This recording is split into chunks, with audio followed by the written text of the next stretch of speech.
used to have one of the lowest power facility to power industrialized area. It was terrible. I don't know if that has changed from what Alex. And I think there are a few interventions happening. But are you working with Alex at any point?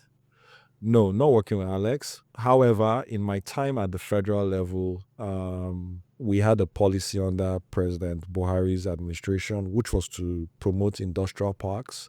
And one of the clusters we did look at or tried to promote, and I would love to check where things are at now, was the Aimba Economic Development City, which was meant to be an industrial park to restructure Aba and its environs, from an industrial perspective. So probably a 3,000 hectare site where it was going to have all the critical infrastructure from power to road access to logistics to evacuation, storage and the likes, to ensure that the Aba ecosystem can now have all the supporting infrastructure and at the same time can evacuate either for export or for domestic consumption. But despite Aba and its challenges, the most fascinating thing was almost anything could be replicated in Aba. And that speaks for a lot because it shows that if you now start to add on the right enabling environment, you can almost try and imagine what would come out of Aba. Anything can be imitated in Aba. So I'm quite convinced that the current administration in Abia is making very deliberate and concerted efforts to really industrialize Aba as the real commercial nerve or industrial nerve within the Southeast region, and possibly could even have a more domineering impact on the country as a whole. Continent. And the continent, because of its sheer ability to innovate, in a sense. I know Professor Batunaji, a former Minister of Power, has an IPP project to put in power plants, and I know the core target is to really focus on the Aba industrial cluster.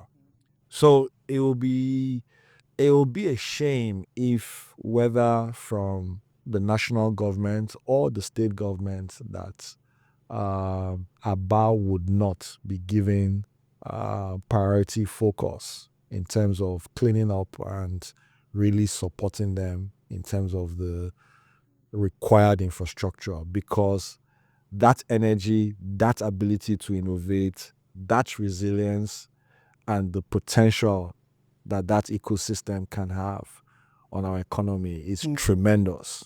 And it's something that could be very, very significant for the brand of Nigeria. I think this is exciting. So in wrapping up, I want you to briefly speak to how you balance family and work, and if there are anything other entrepreneurs out there can learn from just this finding the balance. Because one way is almost like to be a successful businessman is to be a failed family man, or to be a successful family man is to be a failed businessman. I think that there are people like you who embody that integration and balance. Absolutely. Thank you. So yes, I'm married to a lovely lady called Lola Ekugo. We're privileged to have a loving daughter.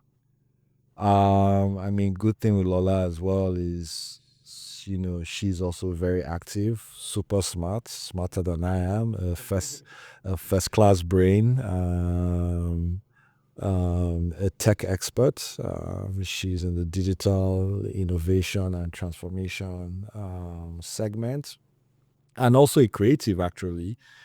She wrote a book called Lagos to London, a fictional book, which basically highlights the whole Japa syndrome. Lagos to London, I think I kind of know about that book.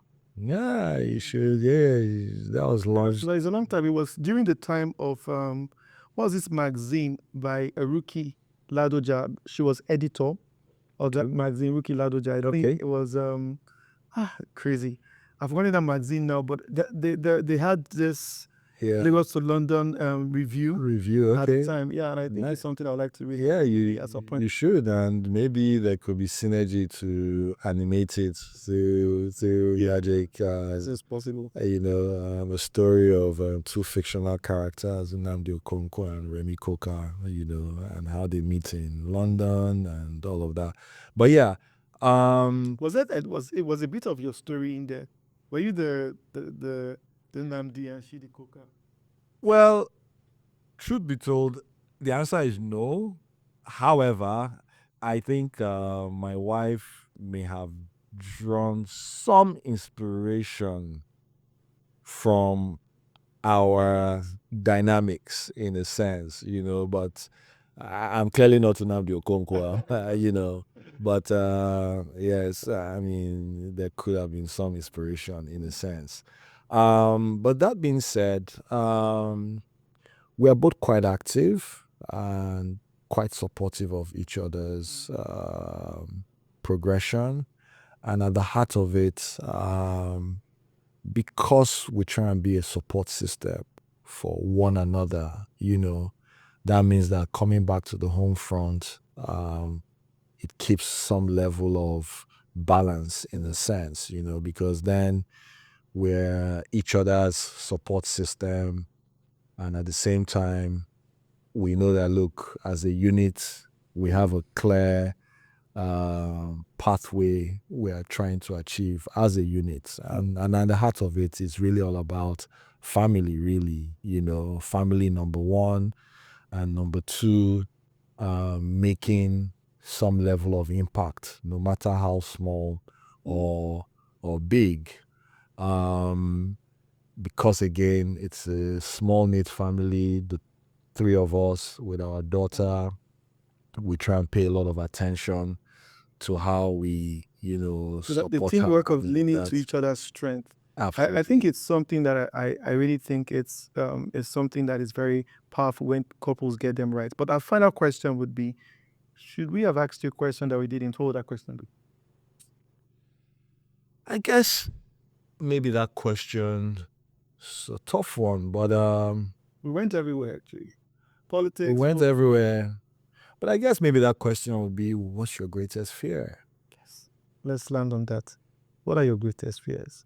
Or what is your greatest fear? This is a very thought-provoking question. Even I'm asking you, I'm thinking it. But I think that question, and perhaps the way I would respond to that, is I will tie that with a comment I saw a few days ago, I think on social media. And I will reflect that from the perspective of how I dealt with grief when I lost my father. And the comment said, "We live to die." And I started to ponder on that statement. We live to die. And for me, it's really about not making impact when really we have all it takes to make the desired impact we want to make. And so for me, my fear would be not living to my true and full potential, which really is all about trying to make impact in some way or form, whether it's to my close-knit family or whether it's to the continent at large, and I'll take a quote from my church, the Elevation Church, which says, make greatness common. I think we have all it takes to truly be great at whatever it is that we choose to do. And we can make it part of our everyday lives and make it truly common in how it reflects and interjects with every sphere of our life. I think that's a good place to land, making greatness common. So, guys, in just wrapping up our conversation with Kelechi, there are many things we spoke about. A passionate young man whose love for the country brought him back home and to serve two governments, right? Serves with Yar'Adua and also with Buhari. But also beyond just policy, after that season was over, finding himself seeing an entire ecosystem of verticals that are not really accessing capital. And he did not just sit back and complain. He got to work, rolled his sleeves, and today he's trying to create a framework through which we can capitalize some of our most vulnerable sectors, from entertainment to sports to fashion to art. I really think this is someone to learn a lot from. But more importantly, just also thinking about the possibilities and potential of Africa. We did a case study on ABBA, the potential of ABBA, from creative engineering to creative imitation to reverse engineering, how China became a world power for production. If Africa is going to become a production center, industrializing places like ABBA, upscaling with R&D, with investment, and with the right industrial infrastructure can allow for us to export to the rest of Africa and even to the rest of the world. It's time for Africa to build. And I think that's one thing I'm taking away from here. But the motto is not just about living and dying, but living and dying empty.